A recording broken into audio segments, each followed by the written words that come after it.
សួស្តីហ្វេនៗក្របី TV ទាំងអស់គ្នាថ្ងៃនេះអ្នកទាំងអស់គ្នាមានអារម្មណ៍ថាប្លែកដោយសារតែយើងធ្វើការបង្ហាញវីដេអូគ្រីមមាន់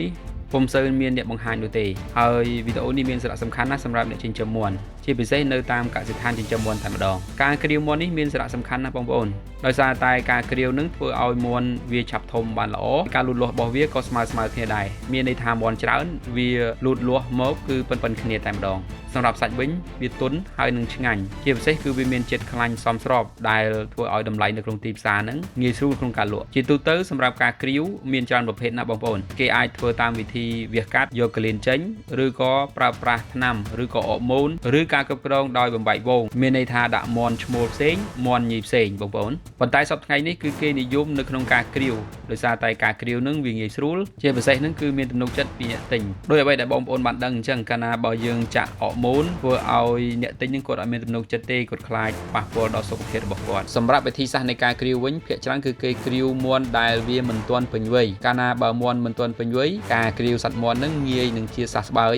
ហើយវាក៏លូតលាស់បានល្អផងដែរមួយវិញទៀតអ្នកដែលគ្រាវមាន់គាត់ត្រូវតែមានវិជ្ជាជីវៈត្រឹមត្រូវជាក់ស្ដែងគឺមានការបង្រៀនចេញពីសាលាបង្រៀនមានការទទួលស្គាល់ត្រឹមត្រូវចំពោះការសម្លាប់មេរោគចំពោះការប្រើប្រាស់កាបិតអីជាក់ស្ដែងហ្នឹងត្រូវតែមានឧបករណ៍គ្រប់គ្រាន់ខ្លាចទី1គឺវាឆ្លងរោគទី2ធ្វើឲ្យមាន់នឹងអាចនឹងស្លាប់ហើយវាហូរឈាមច្រើនអញ្ចឹងណាបងប្អូនអរគុណច្រើនបងប្អូននេះគឺជាវីដេអូដែលប្លែកភ្នែកសម្រាប់អ្នកទាំងអស់គ្នាជួបគ្នានៅវីដេអូក្រោយទៀត